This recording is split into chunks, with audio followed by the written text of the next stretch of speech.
First off, don't put the pressure on yourself where like, I need to be a rainmaker and I need to come up with the one offer that's going to change the world. Go the opposite way. Be like, I'm going to think of 20 of them. 17 are going to be horrible, but quantity leads to quality, right? Is like a way to think about it. You cannot invent and pioneer if you cannot accept failure. We wanted people that were insanely great at what they did. Nobody was making any money at all. Most people thought the internet was going to be a fad.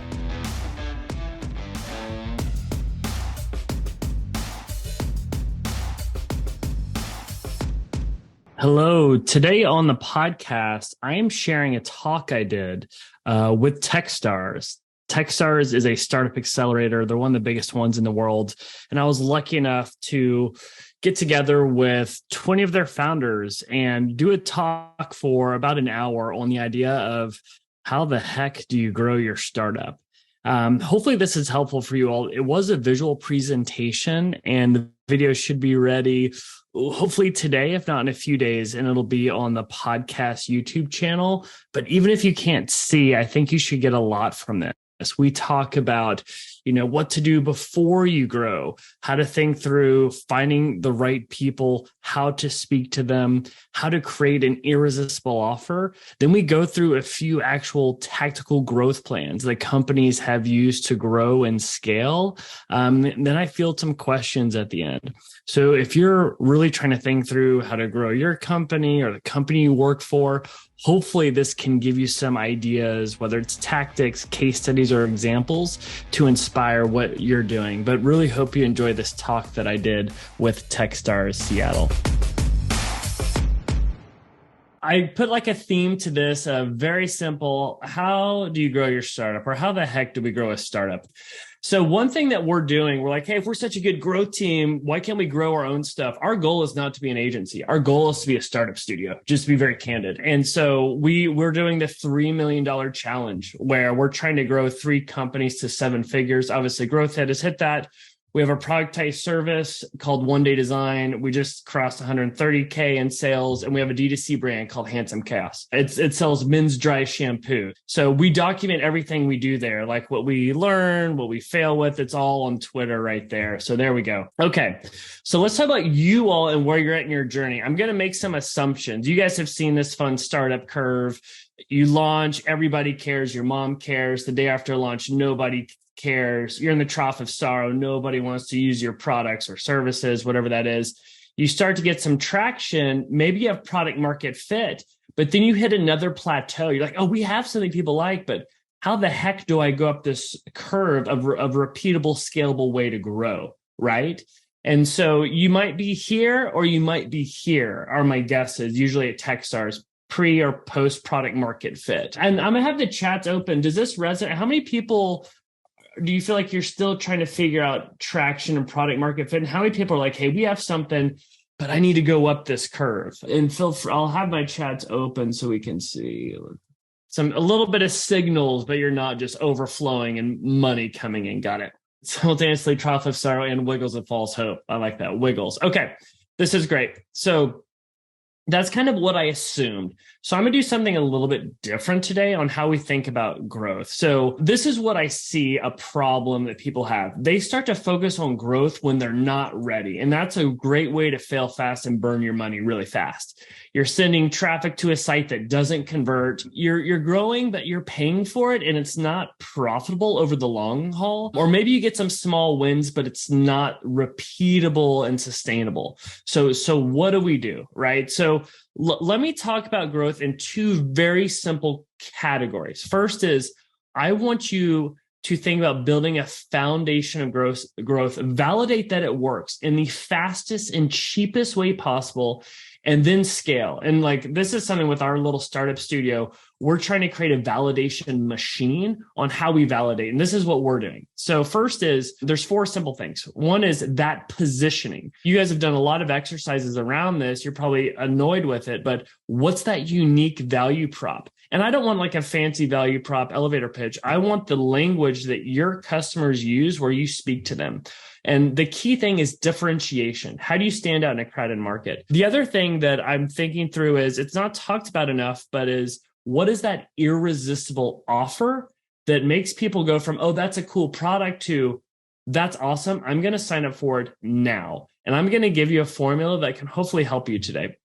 The second is after you nail down your positioning and your persona and the competitive landscape, what are your guardrails as a business with your unit economics? What can you spend to acquire a customer?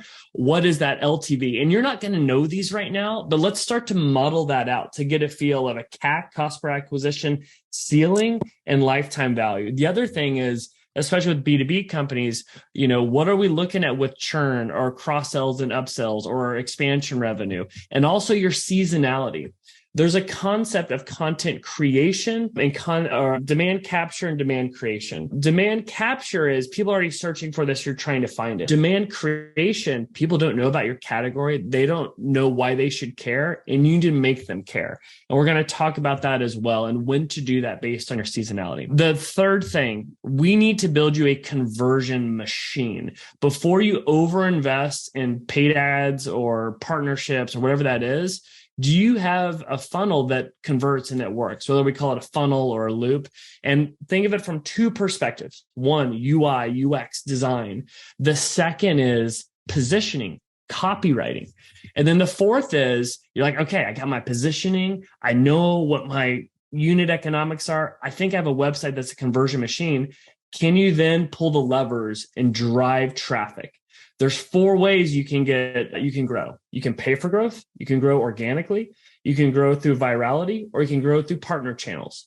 What's right for you at this phase? If you're getting to an A round of funding, in our experience, we've seen you only need to ride one of those to get to that A round. So quality over quantity rather than trying to do everything. If you can prove this out, then it's game on to scale, right? Then it gets really exciting. So let's kind of break this down a little bit. I'll show you the classic funnel. You guys have seen this, and you're going to get this deck, by the way. So you guys know this. It's, what are we building here? Is this the classic B2B funnel, like lead with content, white papers, freemium model, free trial? Are you a B2C funnel where we need to get their attention? Maybe it's like a BOGO, it's a discount, it's a subscription. What is that? So that's something that we'll be thinking through. The other is, what are your options? You're like, I am overwhelmed as a founder right now, wearing all these different hats. How do I grow? And so this is from the book Hacking Growth by Sean Ellis. He says, these are your 27 options for growth. And they're in 3 simple categories. Right now, you can grow through virality or word of mouth marketing. We're talking, you can do the fun online video. You can do a referral campaign. You can do community engagement. You can do giveaways. I'm happy to go into examples of all of these. You can grow organically through SEO, through content marketing, community building. You can pay for growth, ads on podcasts, Google, Facebook. These are your options. These are the tools in the tool belt. And what is right for you? So let me show you how I make this decision. And I'll even show you what we're doing for our own agency, Growth Hit. So here's how I think about growth. 2 simple categories. What are your always on growth channels and tactics that you're always going to be doing? And then the second is, what are your marketing moments or growth events you can bake into the calendar? These are things that aren't going to be like set it and forget it, but you can do either one time or ongoing basis. So to give examples, the always on growth channels are obvious, right? It's like always be doing ads on social or Google. We're always doing SEO driven content. We're always doing email. We always have our referral campaign going, or you're doing community as marketing. We're always investing in community.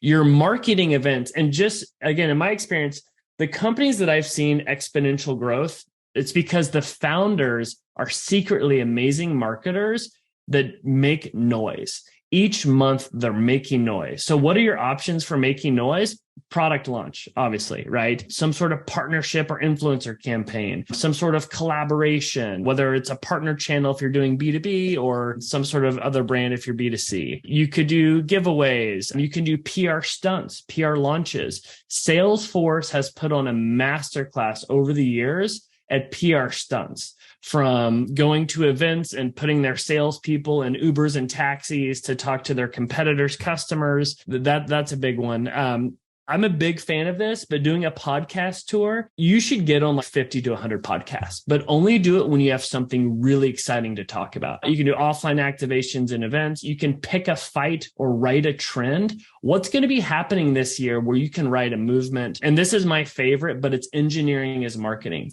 Can you make a product where the goal is lead acquisition? So just to be honest, here's what we're doing with Growth It. Here's our always on channels. And here's our growth events that we're working on. Our always on, we're going big into short form video content. We're doing Google ads. We do social ads. We're launching a community and we're going big into reviews. Our marketing moments, we're actually going to do a startup giveaway and make startups and just give them away. We're doing a PR stunt in Q2. And so we're trying to like document all this and show it because we've seen it work so well with certain brands. So that's how I think about growth, is these two simple buckets. So the question for you is, you have limited time, limited money. Where can you be focusing right now to do it really well? Because I think being thoughtful and quality is big, especially right now. So I'll pause there. I'll look in the chat to see if there's any questions. But even before you do this, I want to tell you where to start. But okay, cool. So again, I'm going to talk about customers and personas and are you really solving a problem? Because you cannot over-index on this, right? This is everything right now at the phase that you're at as you're looking to get traction and product market fit. Because the truth is nobody cares about your product, right? They care about themselves and the problem you're going to help them solve or how you're going to make them look good, make them look smart. So with that in mind, if they don't care about us, what do they care about and how do we speak to them? So this is maybe my favorite framework I've seen in the past year. It's actually from Derek Halpern. I wish I could take credit. I've totally stolen it, but I put the link here so you can watch the video. So there are 3 different personas you could be thinking through. So your early adopters, usually they are the informed buyer. This is the person that is informed.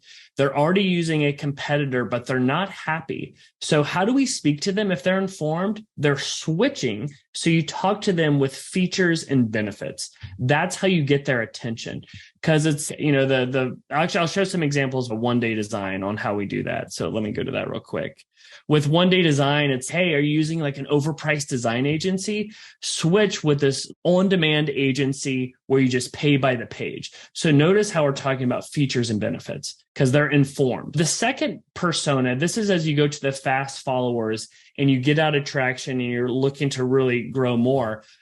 They have a problem. They aren't informed, but they know they have a problem. So how do we speak to them? It's a simple problem solution framework. So another example of that with One Day Design, it's, hey, is your website leaking money? Why don't you get a design that is optimized to convert? So notice how it's problem solution format, and it's the same product. We're just using a different language. And then the third one, this is where you're probably like an A or B round of funding and you're going to the masses.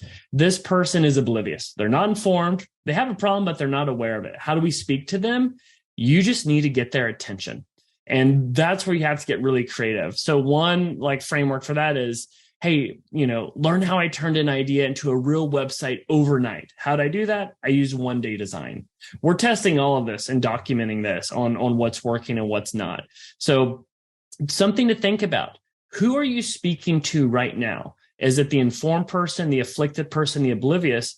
And does that language meet them where they're at with how they approach it and think about it? So anyway, hopefully that's helpful. Let me kind of go to a few other things that I want to hit on positioning. I'm going to go through this kind of fast, but just so I want to overflow your mind with some ideas through examples. So Sean Ellis talks about, if you have product market fit, if you can pass the 40% test, where if you talk to your email list or your paying customers, and if you ask them, hey, if we went away, how would that make you feel? And if they are very disappointed, if over 40% say that, you have traction. And so, if with these people that would be disappointed if you went away, you need to ask them, why do you like our offering? What value do we add? And as you hear from them, I want you to try and put their language into different frameworks. One language is the problem solution framework that we talked about. I put some examples here like Rocket Money. It's like easily cancel your subscriptions you don't use, right? I love this. You help me like save $100 per year. You could be a funny problem. Adam Shoes does shoes not in quarter or in half sizes, but in quarter sizes. And your feet are usually different sizes. So you can order a different size for your left foot versus your right foot. And so that's the problem they solve. Your language that people love you for could be the benefit. This is one of my favorites when I talk about engineering as marketing. This is Wealthfront. They have what is called a high yield cash savings account where you could put your money in your savings account. It makes 0.1%. So 50K makes $50, or you put into their high yield cash savings account and it gets almost 3% and makes $1,000. By the way, you all just fell asleep as I try to explain a high yield cash savings account to you. So what they did was they're like, okay, people fall asleep when we pitch this. We'll make a tool. How much money do you have in your savings? You have 50K, boom. You can make an extra $1,000 versus just making $50. So what's that benefit? And how can you not tell them about the benefit? How can you show it to them, right? So that's one kind of idea. This is my favorite, but use cases. If you are launching something that's truly innovative and that's a new category, we can't tell them about it. We can't show them about it. We need to hold their hand and show them how to use it. Spanx launched to 8 figures on the back of one use case around their new category, shapewear. Because if their ads and their go-to-market was like, hey, try shapewear, you'll love it. It's, made with this material. People would say, I have no idea what shapewear is. But they went to the use case like, hey, you're wearing pants and it's showing a panty line, let us help you. Or you want to wear that silk dress, but you're self-conscious because it's showing rolls, use shapewear. So how can you lean into those use cases? Another one is experience, Warby Parker's home try-on program, Figma with design collaboration platform. It could just be that experience that people love you for. And then finally, it could be your mission and what you stand for if you're Tom's or Bombas. So I went through that kind of quickly, but remember, we're trying to figure out the language we use to get these early adopters. What is it? And it can surprise you as you start to talk to them, what it will be that gets their attention. But unfortunately, that's just the tip of the iceberg. We need to do something to get people to activate right away. So there's something that we're a little obsessed with, and it's this idea of offers. Because what I hate seeing is startups work really hard on an amazing product, but then their offer to get people in the funnel is an afterthought. So they have this amazing product that doesn't get the time of day because they don't know how to get people into the funnel. So what if we flipped it on its head and we actually did something around offer-led growth where you started with the offer and that was the main thing. So I want to give you a framework on how you think through offers. So let's put it into a structure. So we're calling this the offer-led growth flywheel. And it starts with, what is that irresistible offer? If you know those early adopters, the people whose problems you're solving, who are switching over to you, they're going to love your product. How do you take it a step further and make it an irresistible offer that think of the most skeptical customer and they have 15 seconds to read the hero section of your homepage, but they see an offer so good, they're like, all right, fine, you will get my information. I have to take this. What would that be? How do you take something commoditized and make it something truly unique and special? The second is, can we build an optimized user journey where you take that offer and use that to hold their hand to become an actual converted customer? Because if you can do these two things, then it's game on, where we're in the world of demand capture, demand creation, and how we can start filling the funnel to go to this offer that you can convert. And then it's about ROI focus scale. So you're like, okay, Jim, that's interesting offer. What are you talking about? Like free trial, 20% off? No, let's go much deeper. So this is another formula framework that I've stolen. It's from the book, $1 Million Offer, the links here. But as we're thinking through these offers, here are the 4 levers you have to pull.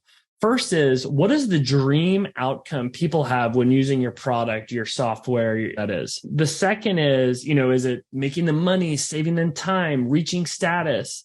The second is likelihood of achievement. If they do this, hey, how likely is it that this is going to happen? The things you need to work, not against, but be aware of is time delay gratification. People will pay more money for speed. There's a million examples of this, right? So how can we get them to your magic moment as quickly as possible? If you have a SaaS product that's saving people time, money, or wowing them with experience, how can you use your product as your marketing and get them in there? The fourth and final one is effort or sacrifice. What effort do I have to take to do this? Like if it's to get a six pack, so it's easy. You just have to work out for 5 hours a day. It's like, that sounds really hard. Or if it's, hey, fill out this 4-question survey to see if we can save you 50K, you're like, I'm all about it. So with these 4 levers, what can you pull? But let me give you some examples of this in action. So this is a masterclass in offers right here. This is Main Street, and look at what they're doing. Get 50K plus back from the IRS in 20 minutes if you're a startup. And it's basically saying, hey, we do all the paperwork, you get the cash, it costs you nothing. We take a percentage of the money we make for you. And then it's rolling through all these founders and the money they made from the IRS or from the serve, but by testing them out. So it's literally no work for you. It's free found money just by talking to an expert, and it's free onboarding. They do it for you. So it's truly a no-brainer offer, right? If you're a startup, like they're going to find 50 to 100K for you potentially. We'll go to another one. This is Ladder and what they're doing in the insurance space. So 100K to 3 million in coverage for people 20 to 60, no medical exam, because that's a huge point of friction. Only takes 5 minutes start to finish. So that time delay gratification. We'll go through some more. We'll go in the consumer space. This is Curology. They raised over $50 million on the back of this funnel. It's a masterclass for quiz funnels. But they're basically saying, hey, going to a dermatologist is hard and annoying. We do it all online. You get to text with a dermatologist for free. By the way, we give you your first product for free if you subscribe. It's truly a no-brainer offer if you're trying to fight aging skin or acne to get in the funnel. The same with Hims. The point of friction was around, whether it's hair loss or ED. You don't want to go to the office. You don't want to sit in a waiting room. You don't want to sit in pharmacy lines and deal with that stress and anxiety. It's all online to talk with somebody. Maybe you can't do all 4 of these, but in your offer, can you play to the dream outcome? Can you minimize the effort or sacrifice? What's the time delay gratification? Or can you talk about your success rate and the likelihood of achievement? If you can nail this, oh man, your marketing is going to be so much easier. It's going to work so much harder for you if you can pull this off. So I'll pause there. Are there any comments or questions on personas or offers that we've gone through? And then we'll kind of do a choose your own adventure. I have another path that we could go down, but any comments or questions on this? There's a couple questions in the chat. If you all want to hop off mute and ask them directly, go for it. Yeah. Jim, this is Joelle from Stand. I had a question about, I love your personas, and I was just trying to kind of reframe it in a different way to kind of let it fully sink in. And I was wondering if you would consider those 3 kind of at the various positions across the buyer journey as well. Would the informed be the one kind of maybe about to make the decision because they're aware they have a problem, they have considered other options, so they're a little more knowledgeable about what's in the market, and they're kind of ready to pull the trigger? And then subsequently down from there, right? Afflicted, maybe more in that, not just approaching consideration phase, oblivious, like not even in awareness yet. Like they kind of know they have something, but they're not even sure like the root of it or what's causing it. I was just curious your thoughts there. Yeah, I think that's a really smart thought, is like the oblivious could be very top of funnel, where how do we even get their attention to care? And then the afflicted is almost like, why should they even think about this? And then the informed is almost like, why you? Right. So awesome.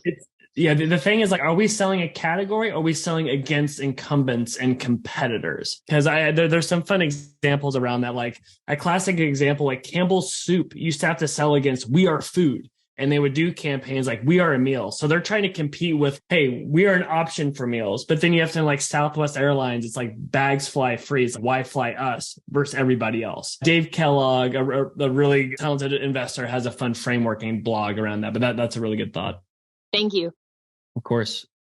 Oh yeah, really good question from Adam. Average time to see in this phase. Oh man, that's a good question. The answer is really annoying because it depends. We've had some startups where we would test this framework or a similar framework on 5 different personas where we're doing custom ads and landing pages, just trying to see, do we lean into the problem? Some SaaS companies, it's just a hero feature because they're switching over and what makes the most sense. But yeah, I don't know. My big thing is trying to be decisive and have those metrics or signals that tell you if this is working or not, which can be really hard when you have limited resources to drive high volume of traffic. Okay, so let's go to some examples or case studies.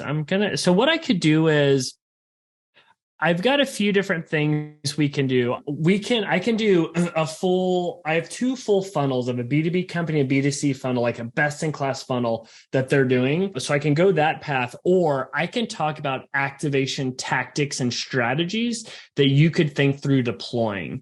Okay.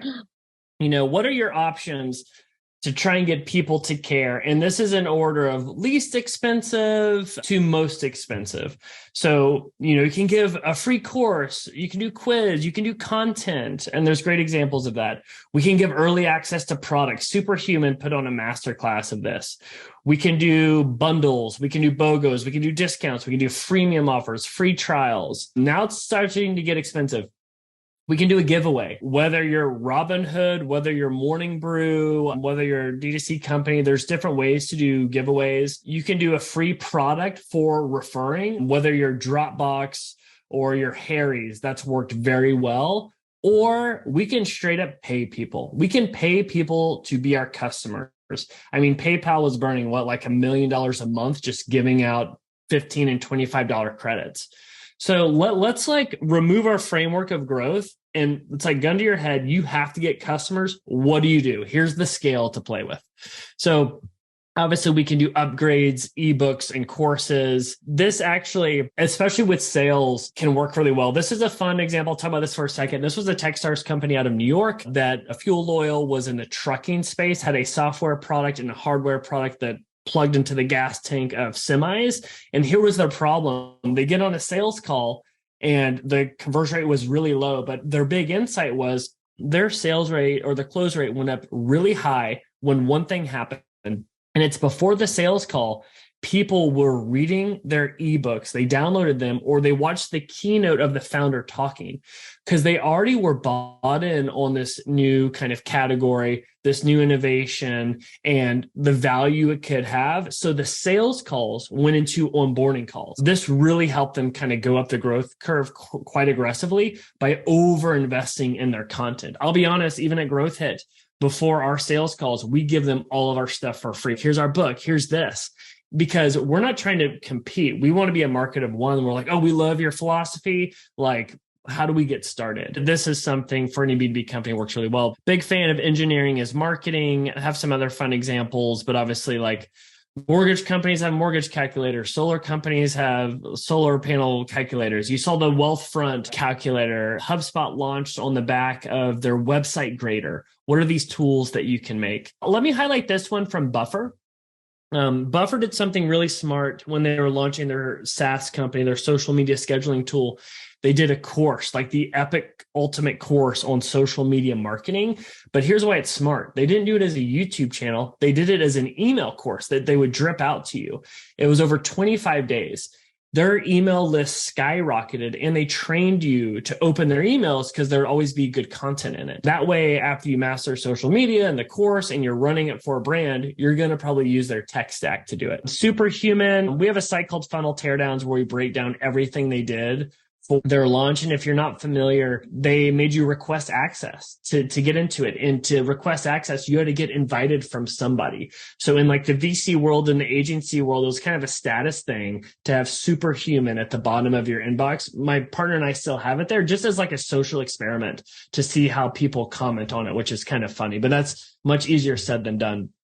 And again, this is a Chrome extension for email that they made cool and sexy. Very, very impressive. Robinhood. This is, I think, the best referral mechanism I've seen, but it's because their offer was so good. I mean, look at this. Robinhood, 0 commission stock trading at a time when you're paying $7 a trade on Ameritrade. You would get early access. You get on the list. Like, all right, you're on the list, but you're not going to get access for a while. There's this many people ahead of you, but if you share this with your friends, if you invite it to people, you can move up in the list. They got their wait list to over 500,000 with this mechanism. One other thing that I'll hit on real quick is a best practice for landing pages when you're thinking through your offer. So Optimizely is an A/B testing tool that they did this study on the top 2,000 landing pages and the things they had in common. There was 5 things. I'll go through them real quick by picking on our website. And crap, I wish I had the updated one, but that's fine. Okay, your headline. Your headline should not talk about your features or your product. Your headline should be a benefit-focused statement that uses a very special word called you or your that talks about the dream outcome or the problem you're solving. The second thing, your hero image or video should align with that benefit-focused second-person statement. The third thing, the copy below your headline, this is where you can talk about your features, where you can say, what you actually offer, but do this in conversational language. The fourth thing, have social proof. That could be logos, testimonials, stats, whatever that is. The fifth and final thing, don't have a generic call to action like get started, join now. Have the unique next step in the journey. The goal of your landing page or homepage is not to go for the jugular. It's to just go to that next step. We're not proposing. We're just trying to get a second date. If that's a demo, if that's a download, whatever that is. Yeah, we talk about quiz funnels, whether it's B2B or B2C. One thing, and sorry, I probably should have a little bit more B2B examples, but it's worth calling out. Third Love, they were going after Victoria's Secret. So they're entering a crowded space with a big incumbent. So you have to decide what hill you're going to die on, where you're going to compete. They decided to compete on fit. And so that's very prevalent when you come to their page, where it's like 80% of women are wearing the wrong bra size, or you take our quiz to find the right product for you, really pushing the fitting room. So they really knew, as we look at the afflicted persona that has a problem, they're pouring salt in that wound with how they're trying to solve it. You got discounts and bundles that you can do. You have giveaways that you can do. So this is a giveaway we did for our book where you would enter the giveaway. And we did a giveaway of over $4,000. But what we said is you could enter more than one time if you took these action steps. And so there's tools you can do, kickoff labs, viral loops. This one's Gleam to kind of engineer this. We did this test with the neobank, where we would just do monthly drops of $250 in cold hard cash. And I don't know why I said cold hard cash. It's just cash. That was like some of the taglines we use. It's ingrained in me. We got this wait list, I think, to 40,000 just on the back of this because we created that referral mechanism. I've got more B2C examples here, referral. Actually, let me share this one. Harry's had a really impressive one with a tiered approach to referrals, where if you would get on the list, they're like, all right, you're on the wait list. But by the way, if you invite 5 people, you get shaving cream. 25 people, you get our Winston shave set. If you invite 50 people, we'll give you a year's supply of blades. They got their wait list to 100,000 people on the back of this one. And then we've all seen the Dropbox example. I mean, this got them to their $1 billion valuation and eventually went public, where they would give you free cloud storage space for inviting people as opposed to paying for a paid subscription. Let's see here. Another thing, whenever this is one SaaS company we were working with, Labster, it's really like, what is the right way to activate somebody? They were really conflicted where do we do just a pricing page and that's it? Do we do sales-based growth? Do we do product-led growth? So we tested everything. We did free trials. We did a freemium version. We did content downloads and white papers. We would do pre-recorded demos. We would then do calls. And what we found was for different personas, for them, they're selling virtual lab simulations to universities and high schools. Those are 2 totally different people. And marketing in the US versus the UK versus in India was completely different. So we had something like 15 different funnels going because it really varied by persona.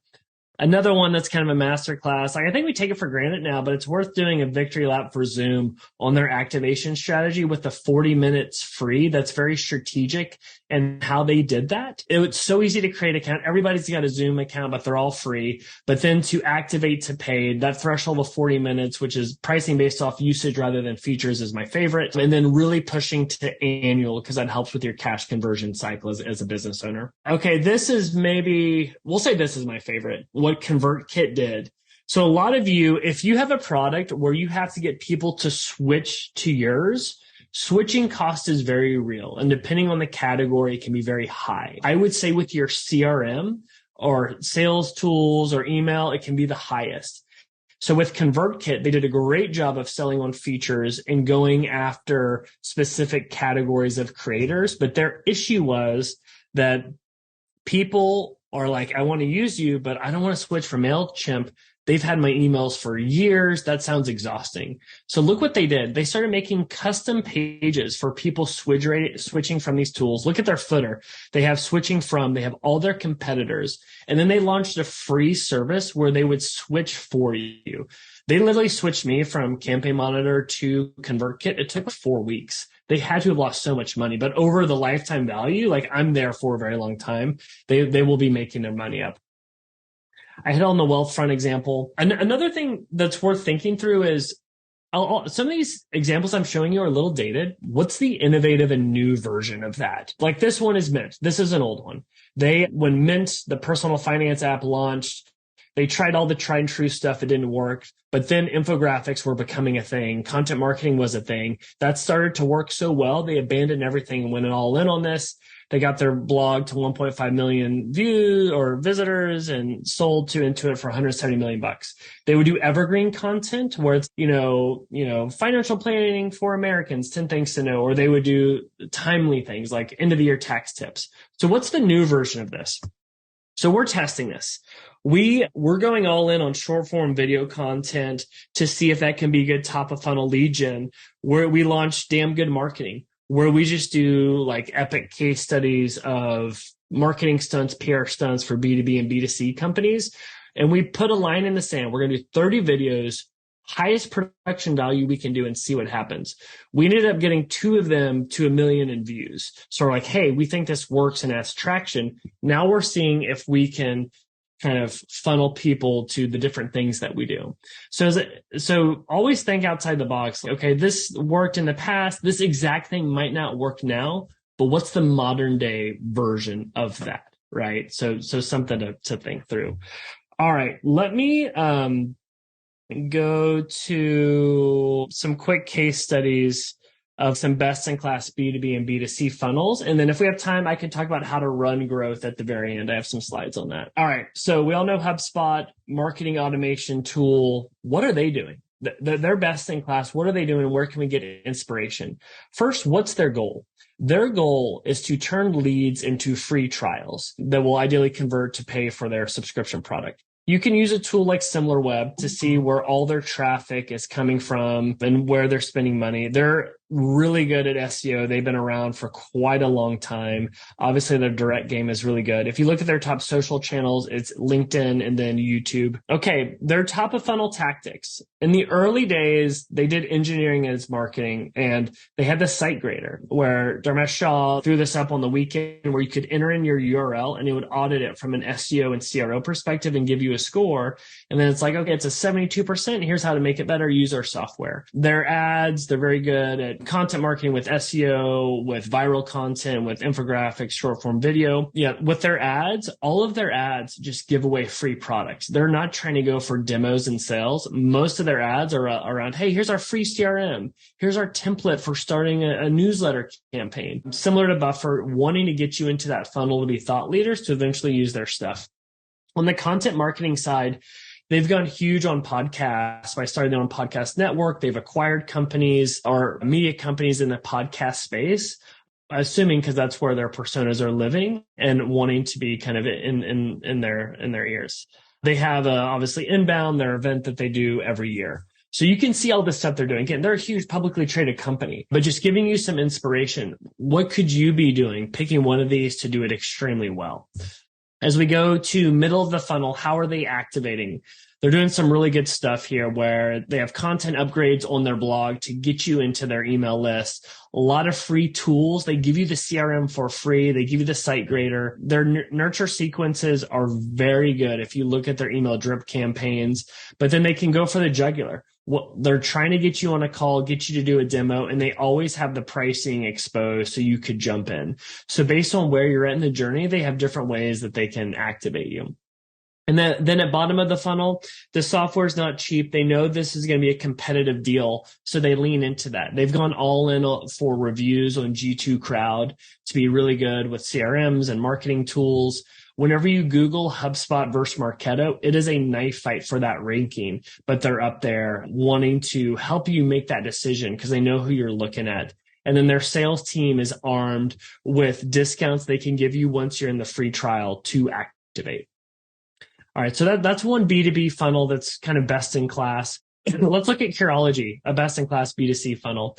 Again, this is a subscription product for personalized skincare. Their main goal is to get you to subscribe, which is the hardest thing to do in D2C. As we look at their traffic, they're doing well on search, a lot on referrals and social. What's interesting, their top social channels are Pinterest, then Facebook, then YouTube, then Instagram.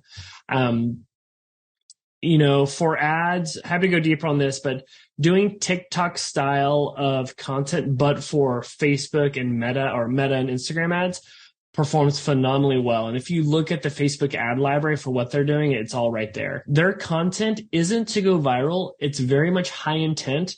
They're doing the no breakout makeup tutorial, the bedtime face wash routine for girls that have acne. They're doing this on YouTube. They're doing this on Medium. So that's at top of the funnel. Middle of the funnel, they're doing something really impressive. Their email flows, they get a certain data point from you. Are you a teenager with acne? Are you the parent of a teenager with acne? Or do you have aging skin? Based on one of those three personas, they have custom flows for you.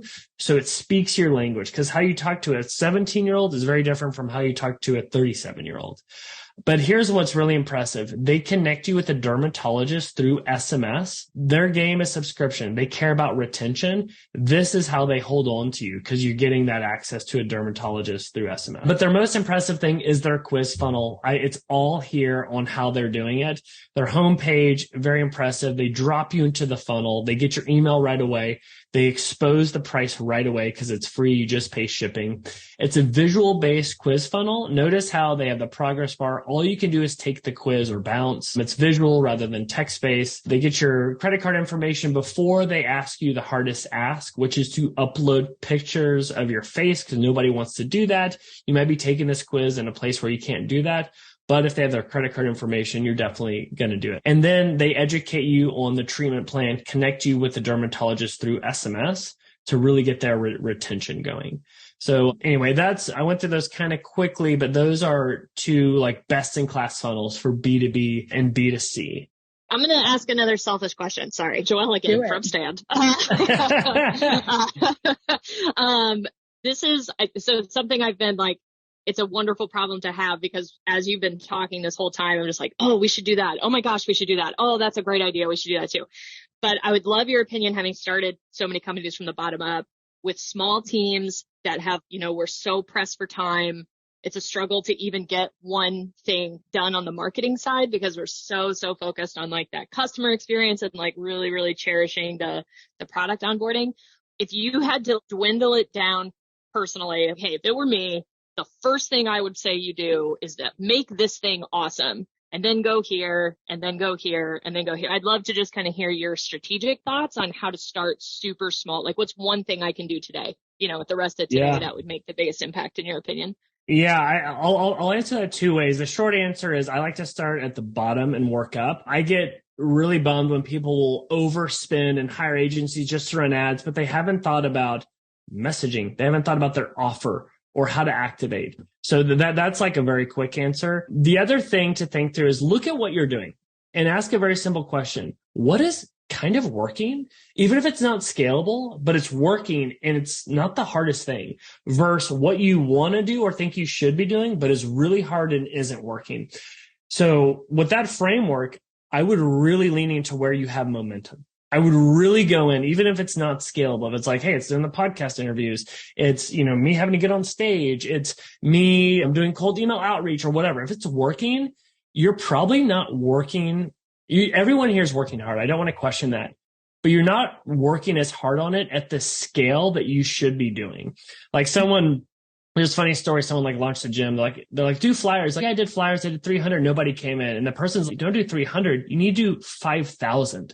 And he's like, wow, I'm not working at the right scale. Even with how we do content, we're putting out like 7 things a week. We should be doing 70, right? So it's like, how can you like think exponentially on that? And the other framework I would put through is, what is overvalued versus undervalued? I think what is really undervalued is phenomenal copywriting, phenomenal attention to detail on brand and culture and like what you're trying to stand for, because it's hard. What's overvalued is, and I'm taking a shot at myself as an agency, well, let's just hire an agency to do that. It's like some of that stuff needs to be done. So I don't know if that answers your question. Like, to give you a true question, it's like start at the bottom of the funnel and work your way up and go where you have momentum, even if it isn't scalable right now.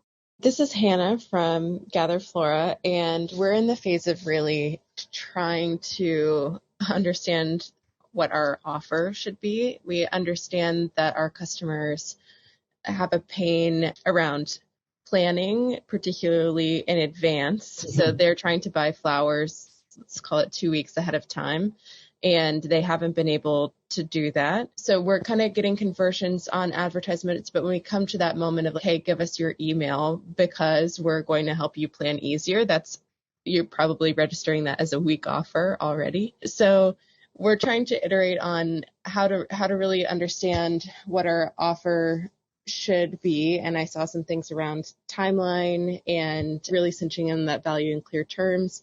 Would you just recommend like A/B testing different value offers until you're getting something that really converts, or any other thoughts about how to hone our offer? Yeah, really good call out. So first off, I'm glad you brought this up, because whenever we're testing this, don't put the pressure on yourself. We're like, I need to be a rainmaker and I need to come up with the one offer that's going to change the world. Go the opposite way. Be like, I'm going to think of 20 of them. 17 are going to be horrible, but quantity leads to quality, right? Is like a way to think about it, and try and test. Even right now, if you go to our Growth It website, we're testing like a bunch of different pop-ups for email capture. We're about to get more extreme, and it's like trying to get to that volume.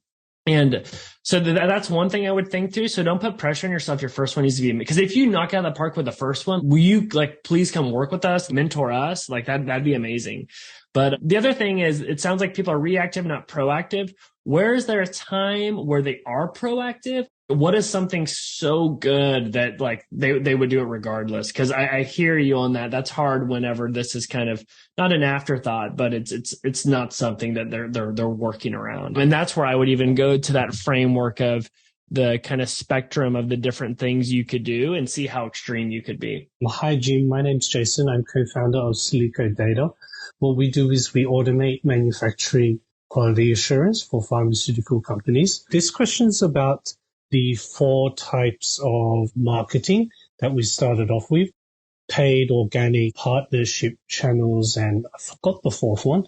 But virality, yeah. What we're trying to, that's right, virality. What we are exploring is working with strategic partnerships, because in the pharma industry, it's people, they really value the relationship. So did you have any thoughts on the effectiveness of ad campaigns when you're working with a strategic partner? Yeah, I would think of it almost as like an ABM approach, account-based marketing, where what's exciting is when you know who these partners are, you can get even more specific in the language in your go-to-market approach, where you want them to feel like all of a sudden you're everywhere. So the way I'd be thinking about that is, where are they online? And even with your ads, how it can be specifically targeted to their persona, to the problems they have, even if it's top of funnel or middle of the funnel with higher intent to do that. And I actually just did a podcast interview with the CMO of Varonis, Rob Sobers. He grew it from 20 million to now a 2 billion valuation, and channel partners is like one of their biggest kind of go-to-market strategies. So we talked to that a little bit, but but I would do it. I would just want to be very targeted with those ads, whether it's on LinkedIn, and even if you're doing them on social or Google, where you can have them self-select in personas and do some heavy retargeting. But when you can have sales and marketing working together on that would be really nice. But the metrics I'd be looking at for success would be very different than a broad range approach of D2C or a SaaS that's more broad, where you're going for free trials and leads. Yours, you're going to have to be a little bit more lenient, maybe on like impressions, awareness, or click-throughs and different things like that. And it'll be more expensive, but it's a smaller audience. All right, Okay, everyone. thank you. That's all the time that we have. Jim, how can folks get in touch with you if they'd like to learn more? Should they book you through GrowthHit? How can people interact? Yeah, I'm just Jim at growthhit.com. We publish all the things we're doing, Dumb or Smart, on Twitter, and then I'll put the links to stuff. Yeah, just Jim at growthhit.com. I'm around, but again, I mean, you guys are all doing really cool. And it's fun I love seeing the updates of the startups that are coming through Techstars. I'm like, oh, wow. Wish I would have thought of that and that and that and that. But you guys, it's so cool to see that. But yeah, just Jim at GrowthHit.